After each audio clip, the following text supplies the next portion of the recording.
Welcome to Expat Hoops, the show where we interview basketball players that have played overseas. Today we're interviewing Detroit, Michigan area basketball standout Shane Lawal.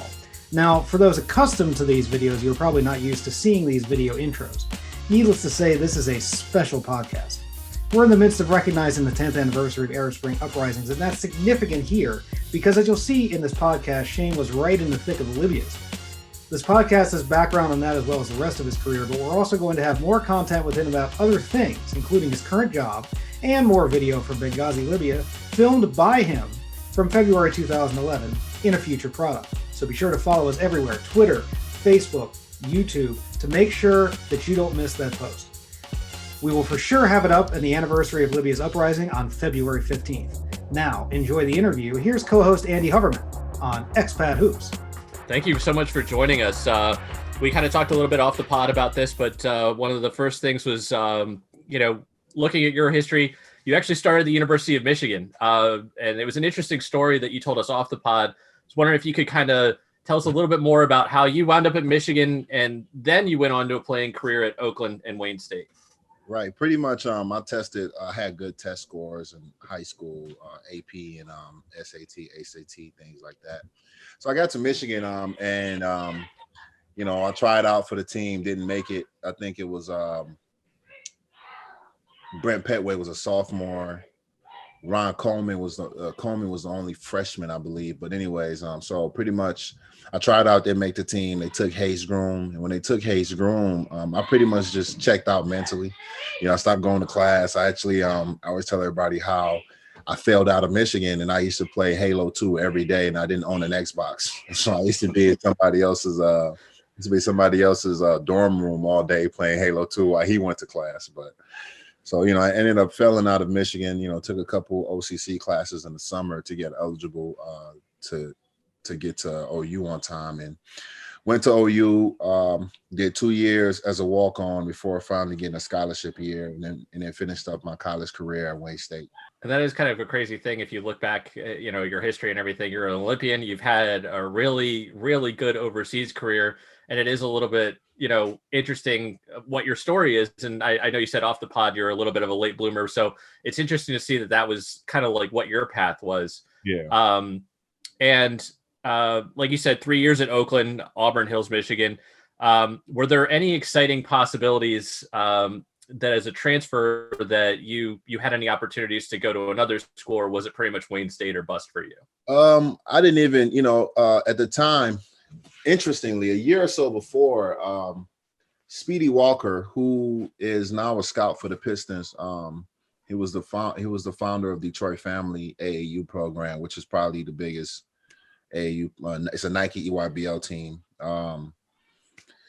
Chris Doug, Manny Harris, Jordan Crawford, Joe Crawford, Malik Harriston's, and he kept telling me, he's my best friend's father, and he kept telling me to go to Wayne State. Even after my first year there, it was like, man, go to Wayne State where somebody wants you to play. But I never went. So that last year, I had to graduate to go, because I already transferred one time. I would be a 2 times transfer. This is way before all the different rules and stuff that they have now. So I had to graduate from OU, which is a crazy story. I had to take about 18 credits in the summer to graduate, but I didn't have any choices. I couldn't go to another D1 school because I would have set out my last year of eligibility. Eligibility was a lot stricter back then than it is now. So there was no grad transfer rule as far as, you graduate, then you go to another D1 school and play. You couldn't do that. Not if you already transferred once. So I was in a situation where the only place I can go was to D2. Interesting. I loved Wayne State. So it wasn't as if I might have been a little spoiled at the time and didn't appreciate it, but I definitely loved my experience at Wayne State. Interesting. And so by the end of Wayne State, you finished with your master's as well, correct? Yeah, I finished my master's 2018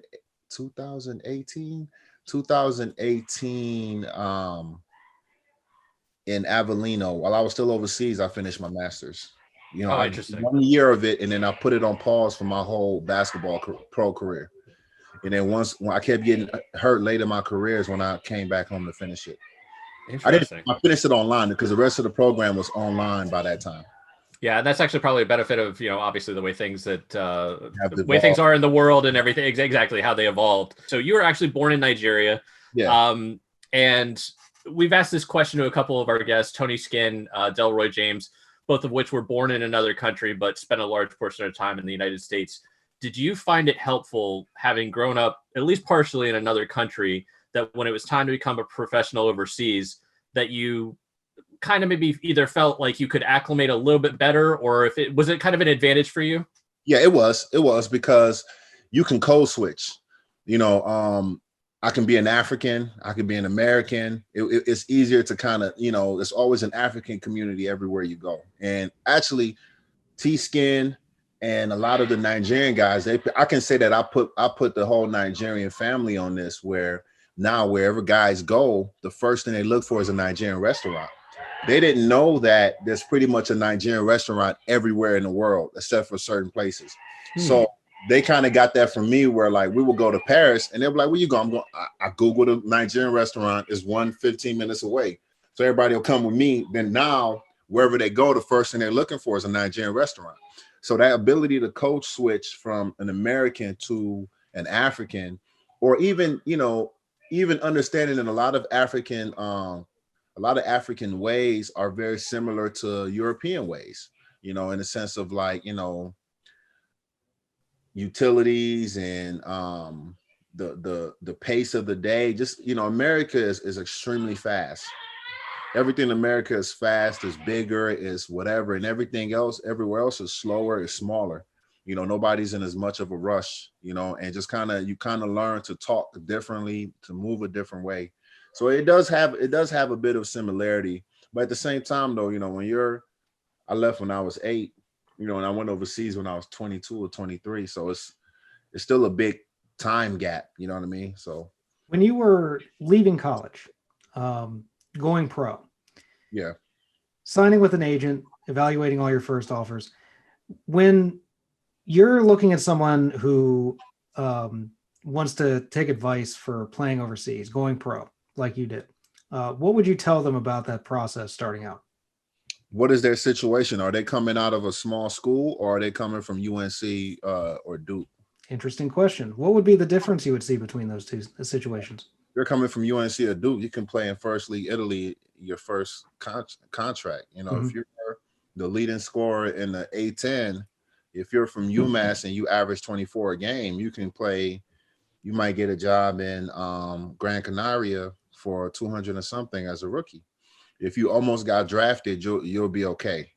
But if you came out of Wayne State in a D2 school and your numbers was cool, your highlights was nasty, but your numbers, you're from a D2 school, you're going to have to grind through the ashes. It's a different overseas. I mean, people love to say overseas, but overseas is such a broad range. Overseas could be fourth league Germany. Overseas could be EuroLeague Cheska. You know what I mean? That's not the same thing. And you certainly ran the gamut between those places. You started out in Qatar. Yep. And Doha, went from there. Doha before it was, while they were still building Doha. Wow. Yeah. What we haven't had someone on the show yet we've had some people that have played a little bit in the Mideast, but never in Qatar. What was your experience? You hated it? Hated it. What is that? My personality is not for a lot of people. I don't like when people do you wrong and tell you to take it. And no disrespect to a lot of people that play overseas, but a lot of people that play overseas will deal with a lot of BS just to stay overseas. And I'm not that person. I'm the person that I was kicked out of Qatar, because when I was there, I was supposed to get $4,000 a month for, I don't know, I think it was 7 to 8 months. And they were paying late, and they barely gave me an apartment, and barely gave me a car, and they were just everything. It was a lot of things that was wrong with it, and I spoke my mind. And they don't like when a young black guy tells them what he wants, and that didn't go over well. Kicked me off the team. I actually got in a fight with I might have gotten a fight on almost every team I played on overseas. You know, hilarious story. I don't know what type of audience you have. I coach girls basketball, so I try to be a little bit more censored these days. But you know, it's funny that question you was asking about culture.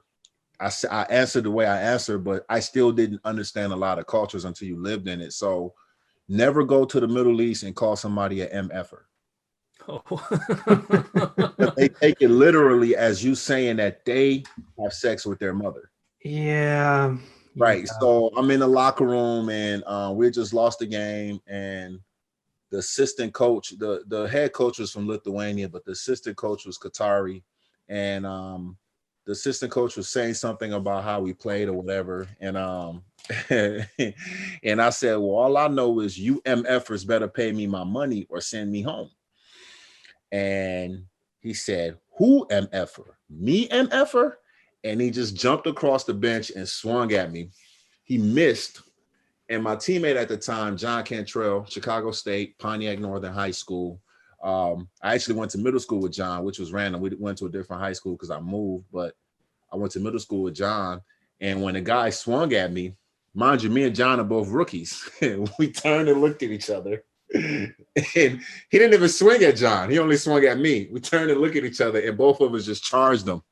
And it was this big guy. Now I got to go check on. I got to go see what happened to Musa. But it was this big guy, like 6'9", 6'10", 280, all muscle, from Mali or something like that. Musa, man, Musa scooped me by one arm, scooped John by the other arm, and took us out the locker room. We were about to drag that man, you know. But then later on, I got in trouble for that, and they ended up kicking me off the team, and actually sending me.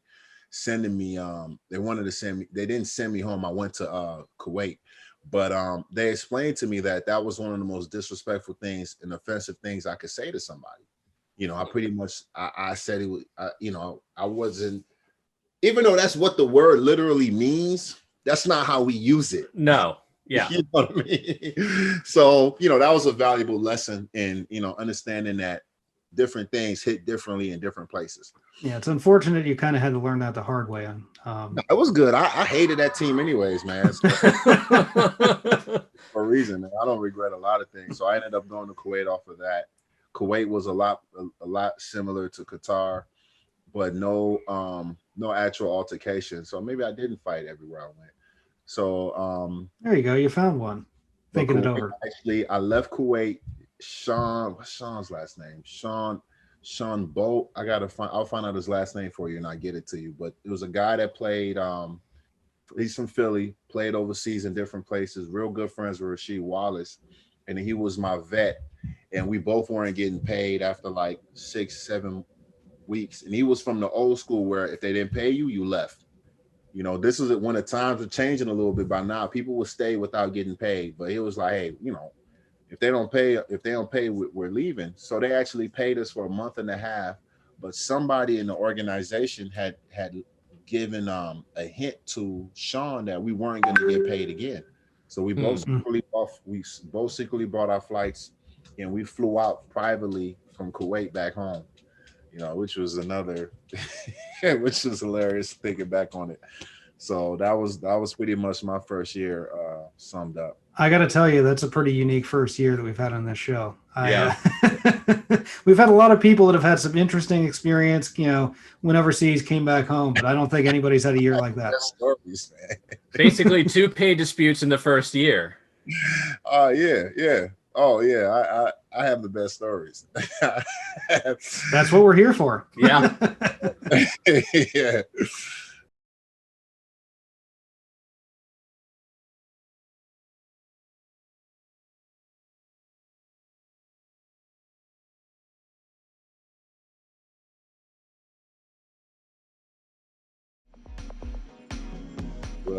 So I have here as well that you did a stint in Libya as well. Have the best stories. Yes.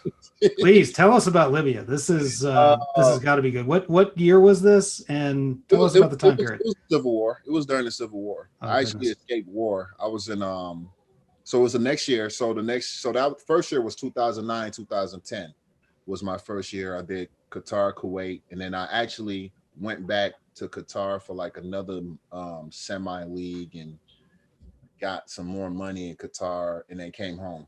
So that was my rookie year. Then my sophomore year, I went to third league Spain in Guadalajara. I was playing in CB Guadalajara. It was third league Spain, Lev Plata. Was having a good season, but they weren't paying. So that's three disputes. So they weren't paying, and they begged me to stay. I ended up leaving. I changed agents. My new agent got me this deal in Libya for five a month, 5,000 a month in Benghazi. Wow. He was Al Hilal, Hilal, Al Hilal. Went there, was playing really well. It's funny because I was out of shape this whole year, but I was playing on such a low level that my fitness didn't really affect me. But I went to Benghazi and I was having a good season. And I remember watching TV, and I think it was a quick rebellion in Tunisia. Like 2-3 days, it was shut down. Everything was okay. Then Egypt had a long rebellion. I don't know if you guys remember. Egypt had like the Arab Spring, right? For sure. They got the president out of there. They got their president out of there. It was early in the year of 2011. So it's almost a 10-year anniversary of this. And I remember asking one of the guys that worked for the team, I said, is this going to carry over to Libya? That's like, no, we all love Gaddafi here. Everybody loves Gaddafi. And I remember it's only two places that we played. We played in Benghazi or Tripoli. And Benghazi and Tripoli are separated by a big desert. So we flew from Benghazi to Tripoli to play a game. We won the game. We were heading back to the airport. And I'm a member of Omega Psi Phi Fraternity Incorporated, which is Shaq, Michael Jordan. We wear a lot of fatigue. We wear a lot of fatigue clothing. And back there, I was still young in my frat, so I used to wear a fatigue cap and fatigue shorts, Army fatigue shorts. And so we're on our way to the airport in Tripoli to fly back to Benghazi. And I guess protests had started in Benghazi because the story was that Gaddafi lived in Tripoli and he treated the people of Tripoli way better than the people of Benghazi. So the protest started in Benghazi, and they said that Gaddafi hired mercenaries from Northern Africa, Chad, Mali, Niger, to shoot up the protesters. This is what they said. Who knows the true story, but to shoot up his own protesters. And when he shot them down, that's what really started a rebellion. So that same night, we actually canceled our flights to fly back. We was in the airport for a while, and I remember one of my teammates walking up to me and saying, Shane, you might want to take your fatigue off. And as I'm asking them, why is that? I'm literally taking the hat off, putting in the backpack, and trying to find some shorts to change my fatigue shorts. It said, pretty much you're going to look, mind you, Libya is, real light-skinned Africans, Arab Africans. They said, you're going to look like the people that shot up the crowd. So now I'm sitting there like, whoa, so we ended up staying the night in Tripoli, and I was one of my best friends, guy that later will be in my wedding, Kingsley Oguchi, younger brother of Chamberlain Oguchi. I don't know if you know Chamberlain Oguchi. Sounds familiar. He played on the national team with me.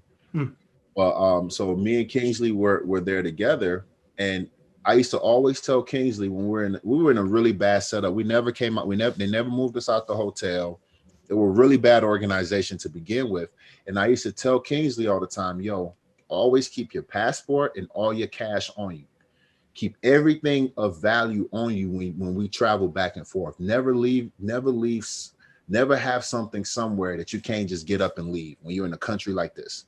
You never want to be in a situation where you have to go back for your valuables. He wouldn't listen to me because he didn't trust himself with his own things. Me, I kept my Nigerian and my American passport with me. I kept all my cash that they paid us with me. All my laptop, anything expensive that I had, I kept it in my backpack. So I was ready to go home.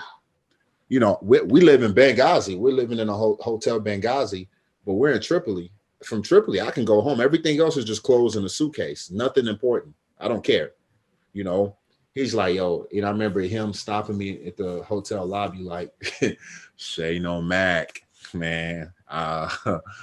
my American passport is in Benghazi, bro, and my cash is in Benghazi. And I'm like, yo, you idiot. Yo, the American embassy is a 15-minute cab ride from this where we're at right now. So, you know, I couldn't leave my brother behind, man. So we flew back the next morning. We flew back to Benghazi. I remember touching down. It was peaceful. We got back to the hotel and the rebellion took off. Oof. So now we're stranded in Benghazi, Hotel Benghazi for 10 days, man. It was crazy. You know, you used to go to sleep and you would hear the 50 calibers, you know, just going off outside of your window. You can hear them. You know, we never left the hotel, so we were never in full danger. But I think the most somber day was the day when we went downstairs to watch BBC News, and they were talking about how Gaddafi ordered the fighter pilots to fire on Benghazi, the city. And we were in Hotel Benghazi, was smack dab in the middle of the city. And the fighter pilots deferred to Malta. And that was such a somber thing, man, to just feel like, man, your life was in the hands of, you know, just hands of somebody else. We ended up escaping through the HMS Cumberland, which is a crazy story, but you can Google it, man. HMS Cumberland came to Port Benghazi to pick up UK nationalists and EU nationalists and US nationalists. So we were able to get on that naval ship, that British naval ship, man. Everybody was throwing up. It dumped us off in Malta. We flew from Malta to Egypt home to New York. Craziest thing about that, from driving from the city, from the hotel to the port, was we passed some rebels that were acting as traffic control, and they stopped us. He's got the automatic on the shoulder, and he's like, you know, he's pretty much like, where you guys, you know, who do you have in the car? And because we're black Africans, you know what I'm saying? So me and Kingsley are slapping our USA passport on the window, like, and the guy driver's like, Ameriki, you know, and who knows what could have happened if, you know, if they thought we were, you know, Africans. At that time, they were catching all black Africans, and they were, you know, torturing them. And, you know, even till later, they were still doing that. You know, stories came out 4 or 5 years ago of just what, you know, Nigerians and things were dealing with in Benghazi. But that was a crazy time for me, man, because you got to understand, I had a lot of failure in high school for basketball, a lot of failure in college for basketball. So this is my second year out, and I've already had 4 failures. You know, the normal man quits. You know, I remember being in a hotel before we escaped, and me talking to Kingsley, and I'm praying to God, like, hey, you know, not even praying, just having a conversation, like, do you not want me to play basketball? Like, or do you have a different calling for my life? You know, seriously, like, does the universe want me to do something different? Am I going against the grain of my universal flow? You know, and I said to myself, I'll try one more time. You know, I'll try one more year of basketball.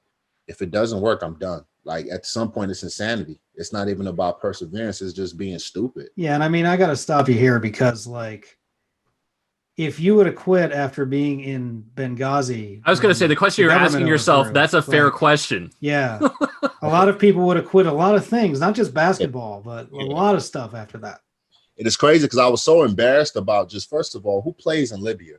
Like, that's not even cool. Like, what type of person can say, oh, I play basketball in Libya? Like, you don't get no cool points for that.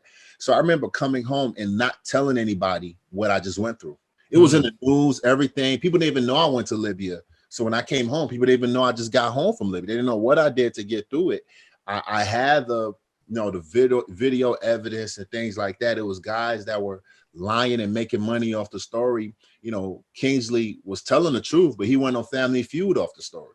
And I'm just like, I don't want anybody to know. I'm legit embarrassed about this, you know, but I finally decided, you know what, I'll play one more year, you know, and that was the end of it. And so this is actually kind of an interesting question. I mean, how long was it before you actually even really told people that you'd been over there and what you'd gone through? Successful. When? When I started being successful. Oh, okay. Wow. So 3 years later, probably about I would say when I really started to look back on it, because when you it's just like trauma. When you push a memory down, you almost convince yourself it never happened. You shove it down far enough, you only remember it once every 8 months. I remember the next year they made me do a story about it in Logroño when I was in Clavijo. They made me write they did a story in the newspaper, but it was in Spanish. No Americans found out about it. It was just in Spain, but outside of that, I didn't talk about it again for about 2-3 years until when I was having my EuroLeague season. And my first EuroLeague season in Sassari was the first time people started really digging back for that story. Like, wait, you were in Libya? I'm Devin Sweetney. Check out my interview with Expat Hoops on their YouTube channel and listen and using Spotify on the By George Podcasting Network.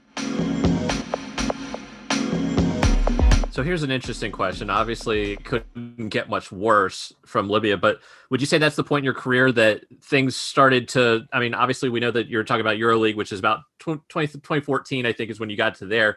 Mm-hmm. When would you say that your career really kind of, I guess, started turning the corner? Right after Libya. Literally. And that was Spain? The next job.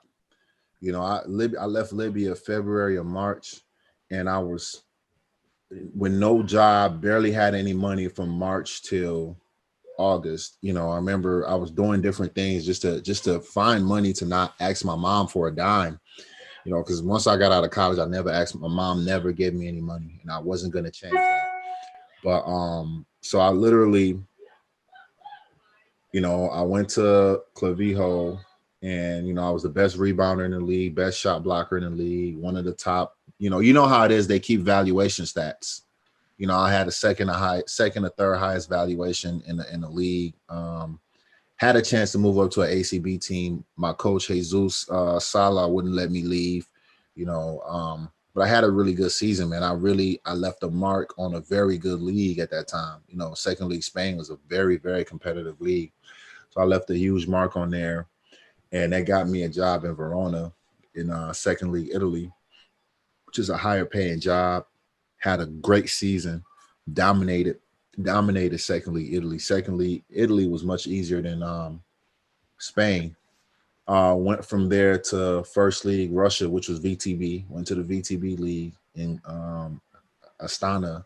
Had a really good season. Could have been better at the end, but I think it was just so much going on, and everybody was ready to go home, and they kind of it burnt out at the end. I had my wife went home. My wife and my son went home in December. And so it was really a drain, and it's a very cold place. And I actually, right after my family, me and my family went home for Christmas, and I came back by myself. And like a week or so later, I burnt down my apartment. Have the best stories. I was gonna say, you can't just tell us that and leave it. I felt it, man. I was playing for a guy named Alexander Trifanovic, one of the worst coaches I ever had. You could tell him I said it. One Serbian guy. He's one of those 2 practices taped a day guy. Recovery practice after the game, but recovery isn't slight jog. Recovery is like conditioning. The day after a game, they didn't care about your injuries and stuff like that.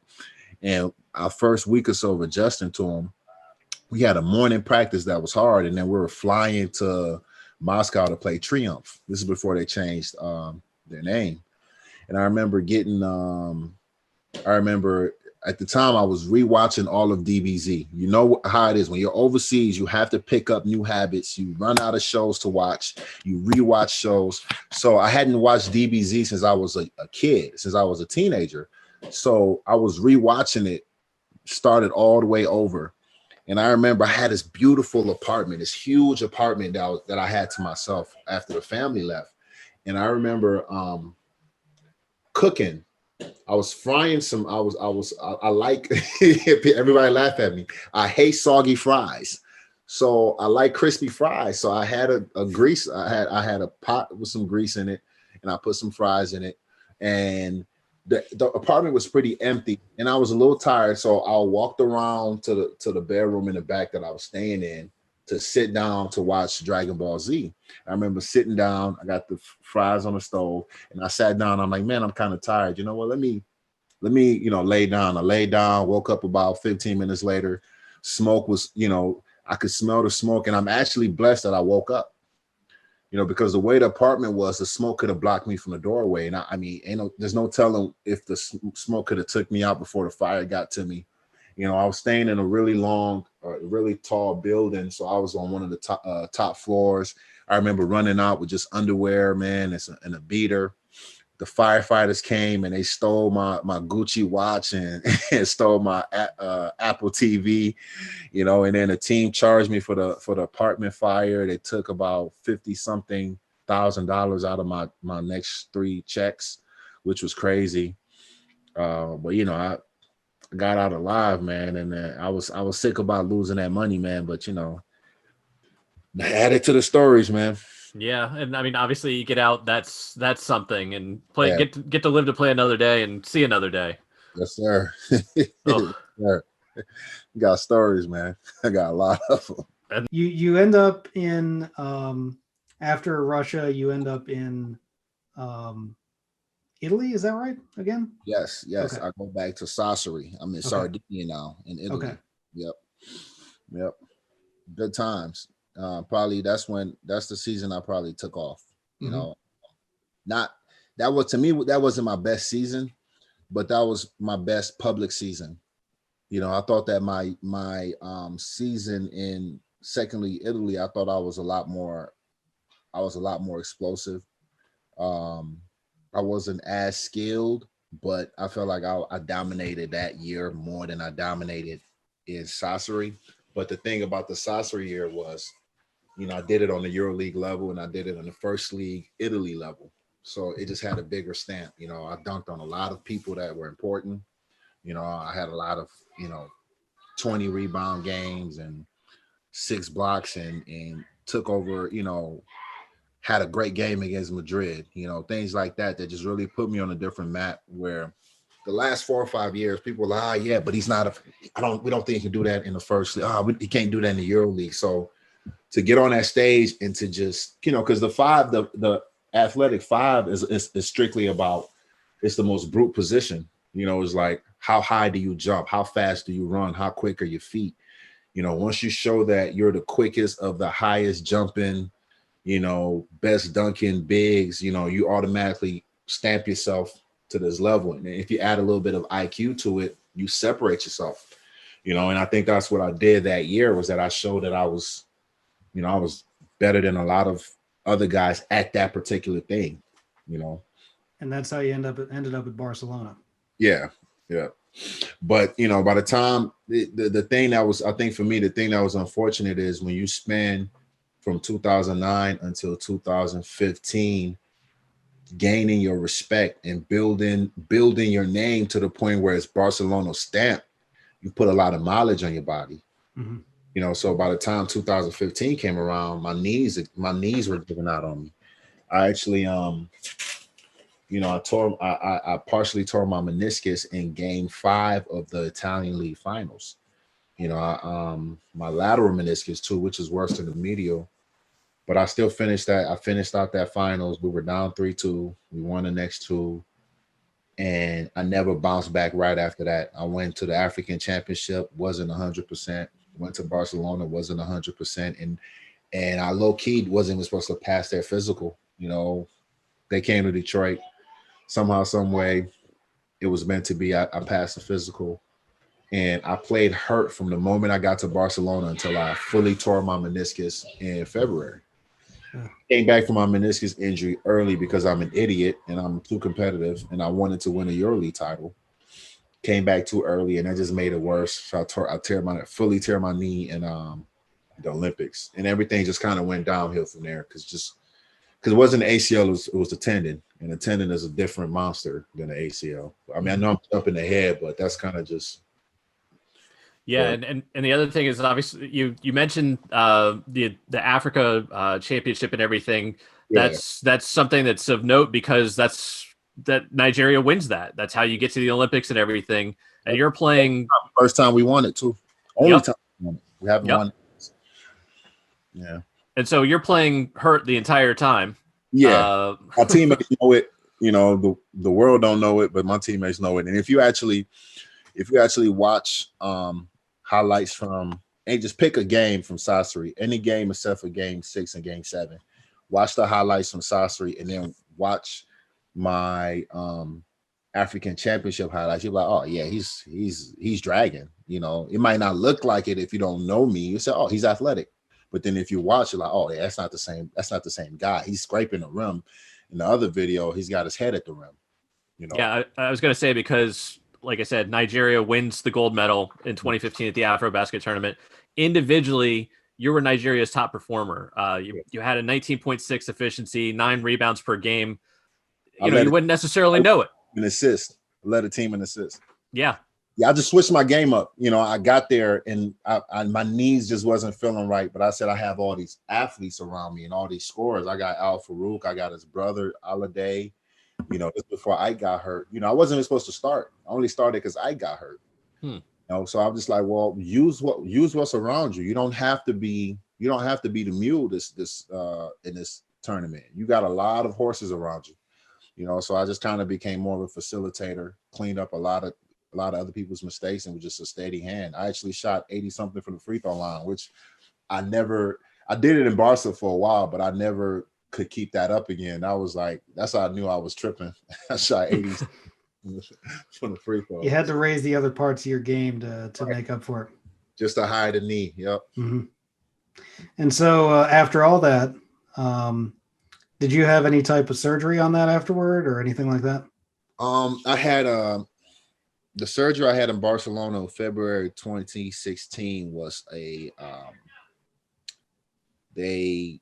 shaved off a little bit of meniscus and they put stem cells in the tendon area to see if it would work. No, not in the tendon area. They put stem cells in the femoral cartilage, because what they told me was, hey, your tendon is really bad. Your tendon is getting worse. Your femoral cartilage, you're losing your cartilage around that area. So it's going to always create fluid and swelling. So let's put some stem cells on there to see if some of that cartilage will come back, because once you lose it, it's gone. You know, and I was hard-headed, man, and it's crazy. It's crazy just to think about how we've been brainwashed to always prove we're not soft. That's why I laugh at a lot of people when they get on social media and talk about athletes being soft. I probably lost out on millions of dollars being not soft. You know, if I would have really just sat down and shut it down for the season, you know, just been patient with myself and not been in a rush and understand that 3 months was not a long time. No. You know, when you're in it, you don't believe that, you know, and when you're a healthy person and your body heals faster than that, you know, you feel better than what you're supposed to feel, you come back earlier. So, you know, when people laugh at the NBA guys, man, what if I could redo it? I wouldn't have played I still probably would have played in the Olympics, but I would have took the whole rest of the season off into the summer. I would have just chilled and just got healthy. Hi, I'm Shaq McKissick, and please subscribe to Expat Hoops on their YouTube channel and listen to them on the By George Podcast Network. It's where you can find my interview and many other great interviews. Peace out.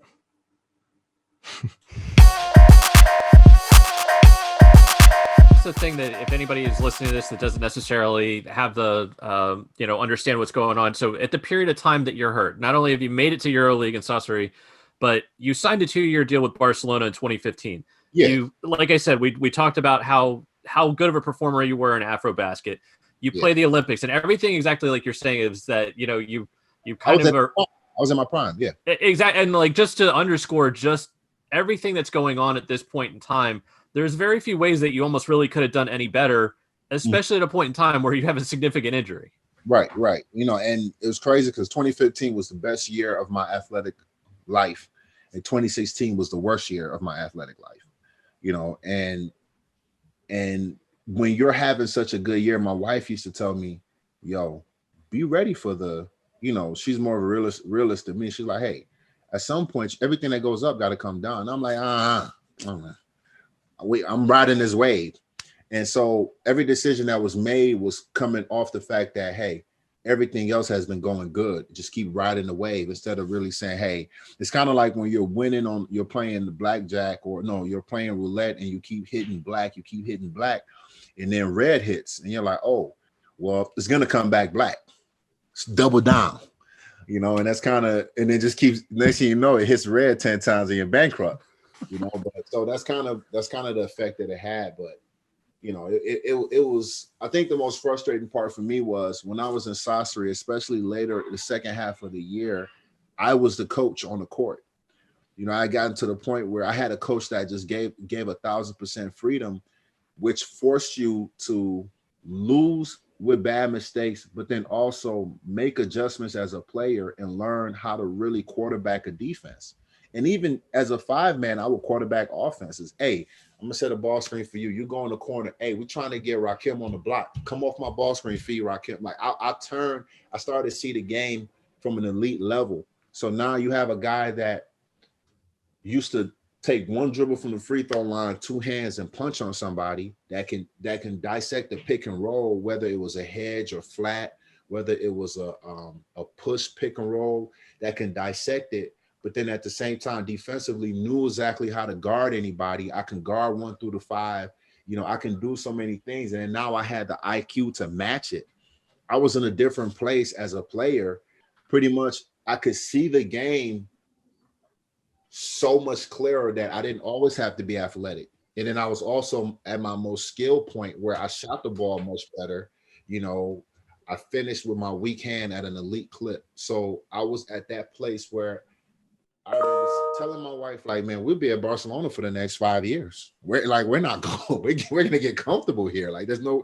We were finally where we wanted to be. We loved living there. Our kids loved going to school there, and we were good, And it was just unfortunate that, at the same time, I kind of felt like my body held on as long as it could for me to get there. So there was almost a positive way to look at it. Like, man, what if you would have got hurt a year earlier? If I'd have got hurt in Astana, there would never been no Barcelona, So, that's kind of where it just went, and then it went down. So that's a kind of an interesting thing. You're one of the it's a mix of, depending on what somebody wants to do, and whether you're able to afford it and make it work and things like that. But you had your wife and your kids with you at this point in time. Was that something that you were able to make in every stop that you had once you started having kids, or was this something that was unique to Barcelona? And how'd you? My son, he'll turn 9 this year. My son has been in Verona, Italy, Astana, Kazakhstan, Sassari, Italy, Barcelona, Spain. My son's been everywhere but the last place I went to. So his passport is extremely stamped. My daughter was born in Italy. My youngest never been overseas because I retired before she can get over there. But any chance, that was one of the things that I passed up certain jobs because it wasn't family friendly. The only non-family friendly place I played was Astana, and they left in December. We never went to a place like that again. I had a chance actually to go to Kazan instead of Barcelona. Kazan was offering more money than Barcelona, but it was offering more money per year for just 1 year. It was going to be a better financial situation. I was going to have more basketball freedom than I was going to have in Barcelona, but it wasn't going to be the same lifestyle, and so we chose. It was an easy decision. I wanted, the hustling, we wanted more money, but I got this beautiful wife here, these beautiful kids, and it's like, well, go to the beach any day we want, go to American restaurants. It's warm all the time. It's easier to travel for family to come visit and things like that. Man, Barcelona is the best place I've ever lived. The best place in Europe that I've ever lived is Barcelona. Hands down, and not even close, not even a debate. You finished up your career in Lebanon, is that right? Yes. Horrible experience. Not horrible, but it was a whack experience. Yeah, it was a hand experience. They owe me more money issues in Lebanon. Yeah. And so you basically decided at that point that was going to be it for you. How did you come to that final decision? Was that easy or was that hard? Kind of what we was just talking about. My family wasn't with me, and I felt like the money was getting smaller for one. For two, my knees were still my knees just weren't cooperating. My knees feel better now because I've actually stopped for a while. And they still kind of funny, but my knees weren't cooperating with me. I was heavier. It was harder to stay at a trimmer weight because you can't train as hard as you want to. Your body won't let you. My family wasn't with me. I wanted to be with my family more. I was losing that.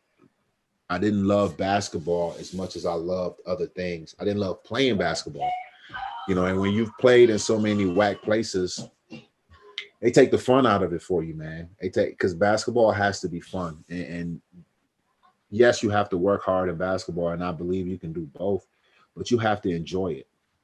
You cannot unless you're going to play it for fun, you cannot put so much of your life into something that people aren't letting you enjoy.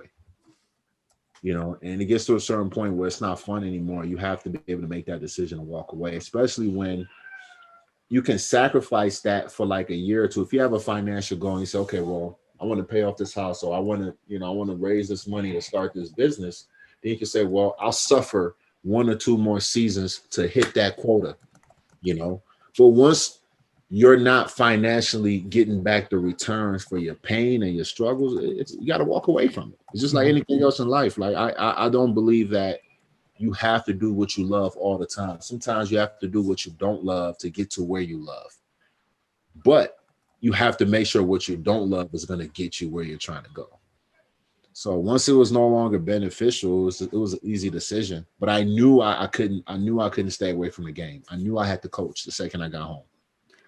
And so, to come full circle a bit, as you began your career, you kept trying, but a lot of people wouldn't have blamed you, and a lot of people didn't if they were in your situation. And then you end up in the then what? Right. And, if you, let's say after, your first stint in Spain, like before you even got to Benghazi, you decided to hang it up. You decided to end it there. What would that have been like for you at that point in your life? Confucius, man. Everybody would have been okay with it. Because whatever I said I is what I am. If I would have said, man, I can't make it, then I can't make it. And nobody would have judged me. Nobody would have blamed me, because a lot of my friends, they stopped after their second year.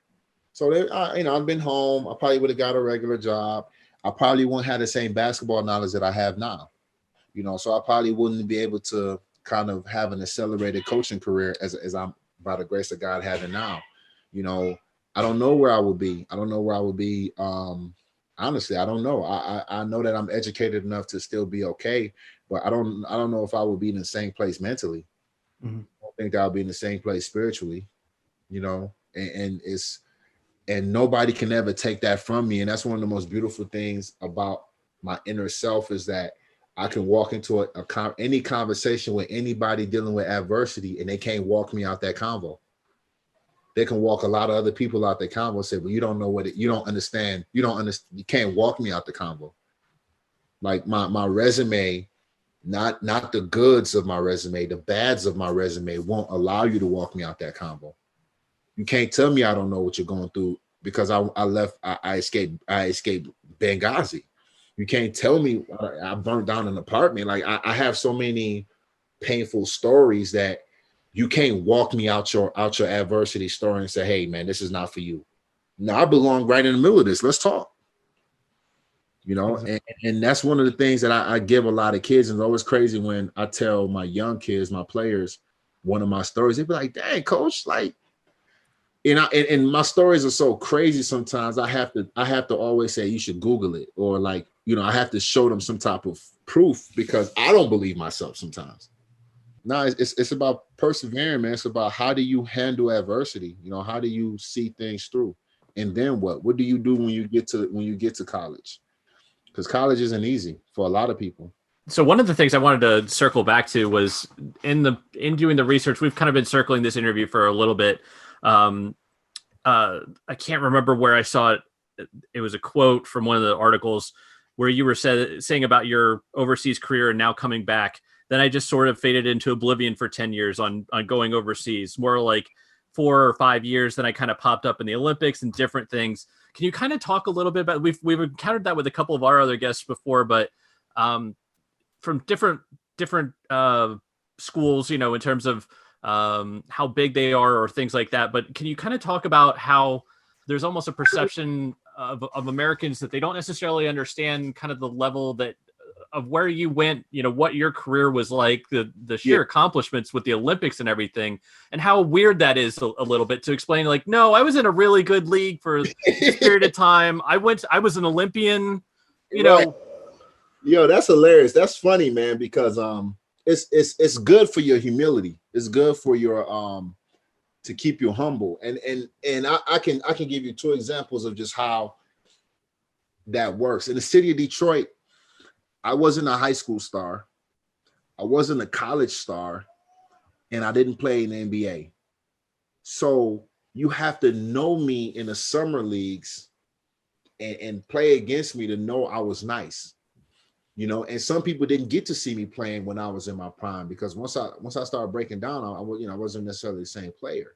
So it's a lot of people that respect what I've done because they follow and there's some people that never seen me on that level and they never see me in person. So they're like, it doesn't mean anything to them. So I also not the type of person that walk in front of everybody like, hey, I did this, I did that, I did this. I had to, I've had to kind of learn that for the advancement of my coaching career, you have to pat yourself on the back more publicly, because people don't know what you haven't done if you don't tell them. So it's funny that you say that, because even you have just a regular basketball community in the city of Detroit, but then you have the high school girls community who had no idea who I was.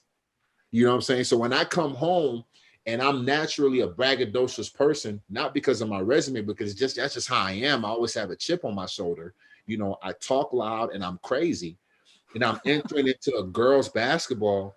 A lot of people don't like me. I rub a lot of people the wrong way, and and a lot of them is kind of like, man, who the hell does he think he is? And then the random few people that know me be like, well, he's Shane Lawal. You know what I'm saying? But at the same time, I don't carry that. It's just, for me, it's like, no, like, I just know that I feel like I could be a good coach, and I'm naturally like this before I was anybody. When I was playing in Qatar, I was the same loud a-hole. I was the same dunk on you, in your face, scream at you. You're one bad mother. Never mind. We're not doing that again. Right. That's always been me. So it's such a weird dynamic. My assistant coach and my best friend, she came to Barcelona. She came to Barcelona one time to help my wife. So she was with us, Joya Purrier. So she was with us, and we went out, and, she seen me signing autographs, and, a couple kids stop you sign autographs while you're out eating. And she's just watching this interaction where it's like somebody comes to get my autograph, and like my wife doesn't even, she doesn't even turn her head. She's just over here handling the baby, and it's not even important to her. And even me, I sign an autograph, and I just go back to my conversation or whatever we're having. And she's just sitting there like, you're famous. And I'm just like, well, I always say I'm only famous over there. When I come home, and she'd be around me at home, and then she's like, yo, you're too humble.